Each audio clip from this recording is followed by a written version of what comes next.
But then the reason why I didn't take high school very seriously is because I knew I was going to redo it in America anyway. I had to do my last year again in America.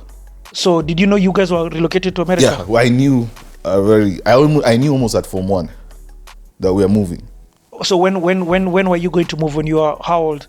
Right after high school. Oh, so you're going to finish high school and then you're going to go back and do a whole 1 year of high school again. I get. So why were you relocating?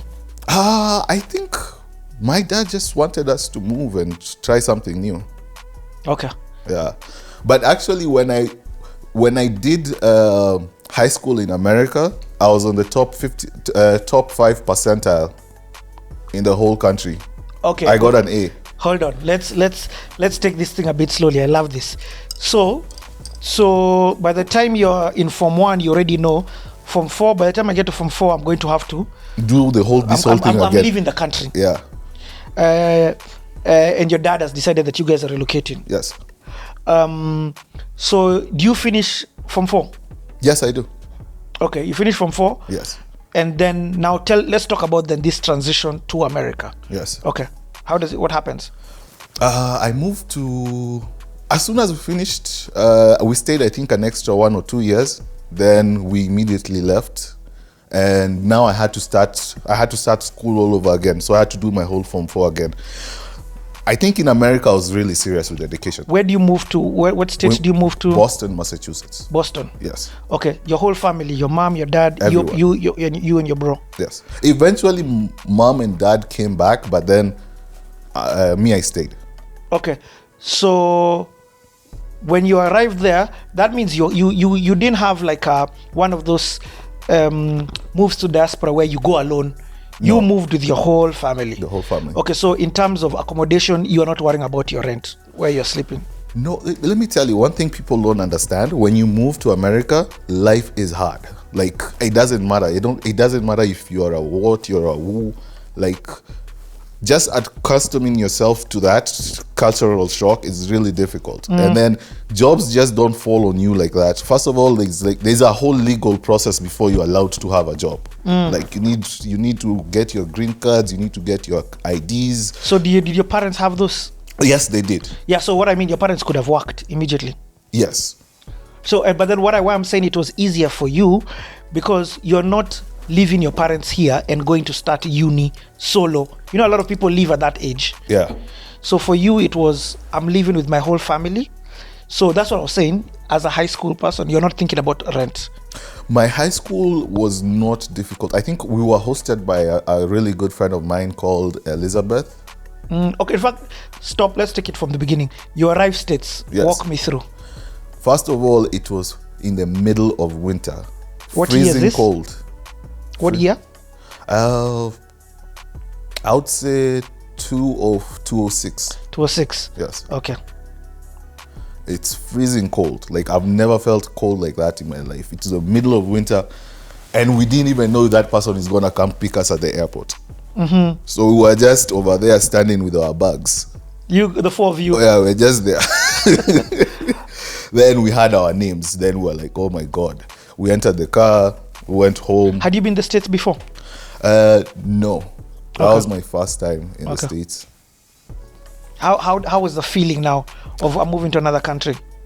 Honestly, I was a little bit scared, but then I think that was like the one period in my life I quit music. Like, that's the time I really concentrated on school, and I did really well for my final, and life was able to continue. But then one thing I have to tell you also, within that 1 year, as soon as I finished, my dad and mom did not feel like staying in America. In fact, good. Now let's take it even slower. So this CTA we go very slow in the story, because there's wisdom in your journey, or there's a lot people can learn from your journey. So you land, you go and live with your aunt. Yes. For how long are you guys with her? I think I stayed with her for 3 years, but then my parents left after a year. So your parents, so you guys didn't move to your own house? No. The period that your parents were there, you lived with your aunt? I always tell people, like, if you move to a different country, the things you see on TV, don't believe them. Like those things are all lies. Like they should write on the airport. Like like these things you've been seeing on CG Miami Vice, Ferraris and Lamborghinis. Nada. Okay, so you guys, I'm dwelling a lot on this transition part because it's huge, especially it can make or break people. Yes. So you arrive, you start living with your aunts. Do your parents have a job? For I think the first 6 months, no. Yo, so this was a huge, it wasn't that they were leaving Kenya because they had a job abroad or anything. Yeah, I think mostly they did it so that I can be able to transition. I think that's where I always thought from my perspective. I thought they did it so that I could be able to transition because I really wanted to do it. Like I really wanted to go to America, but then I don't think they were happy in Kenya. What? Your parents are, that's crazy. Your parents moved with you guys, for you. Yeah. Okay, so now you start you how long before it's winter, then you start school in January? Yes. And then now I had to find a job like immediately. Why did you have to find a job immediately? Let me tell you, in Stato, if you don't have a job, you can't survive. People start working at 16. How old are you at this time? At this time, probably 20. 20 now. When you went, you said 2006. Yes. Okay, so hey man, this is crazy. So you go back in terms of, you're probably one of the oldest guys in your class. Yeah. Because you've gone back. I've gone back. So now for that year you say, I'm not even doing music. I'll just chapa this schoolwork and let's get this over with. What was now your first job then? What did you start doing? My first job in this world, I worked as a supermarket cashier. Actually, before that, I had worked as a dishwasher at a college. Why did you decide to work as a dishwasher? It was really a sad story. Someone in my family needed insulin, and I needed to figure it out. So I went to a staffing agency and I told them, send me to any job, I'll do it. So at that time, you don't have health insurance, you don't even know what health insurance is. You don't even know how to get it. Yeah. So I worked at this place called Holy Cross College. I've never seen that many dishes in my life. Like, they have a lift that drops dishes. Yeah. At your lift. It's a lift. And that's breakfast. By the time you're done with breakfast, another lift drops. Yeah. That's lunch. Okay, I'm so confused by this story of yours because you're saying things like they're normal, but for me, I'm taking a lot out of it. You live in Runda. Runda is where one of the richest people in Nairobi live. Yes. You get? Then you're telling me one of your family members could not afford insulin. So I'm assuming that's maybe your mom or your dad or your brother. Yes. That shift is so insane in terms of financial. A very, very huge shift. But then one thing I always tell people, if you move to a new country, you're starting over. You like it or not, you're starting over. Whoa. You're starting over from zero. Dude, you don't even know how you're helping guys. That's this powerful what you're saying. So you've got to do what you've got to do. You're 20 years old now. It's time for you to get your first job. You need this. Someone in your family needs the insulin. Can I ask who it was? You don't have to say. I don't want to. Okay, sir, no problem. So you start this job. You're washing dishes. Yeah. And are you still in high school? Yes. So you go to school. After school, dishwashing. Yo. Okay, that's deep. So tell me, go on with the story. So I came back. I think I was paid $45. Like that staffing agency was a ripoff. Like they send you somewhere, they take a cut, then they $45 a day or $45 $45 a day for the job I did, and the insulin cost like I think $38 or something. So I remained with like a few bucks after that day's work. Okay. Yeah. Oh, so that washing day was just for one day. It was a wash. It was let's do what we have to do. I get it. Let's get it. I love it. Okay, so then you tell me now your second job after that is? After that was the supermarket.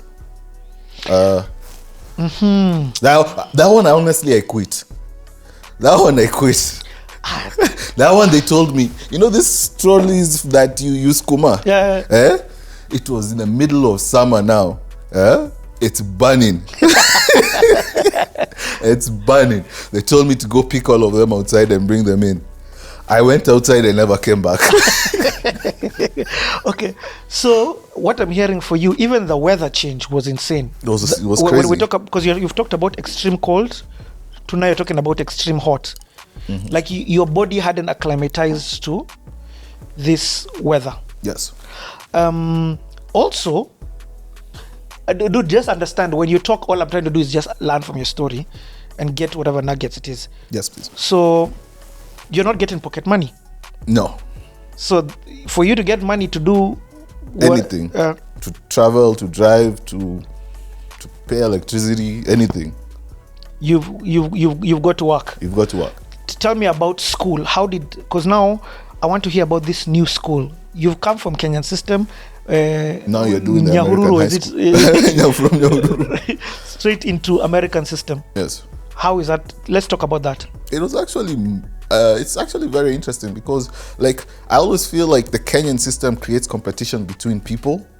Like, I always feel like the Kenyan system makes you want, I think that's why also there's a lot of competition and enmity between Kenyans. I always feel like that idea of putting results on newspapers, putting results on the chief's camp, you get a D, you are done.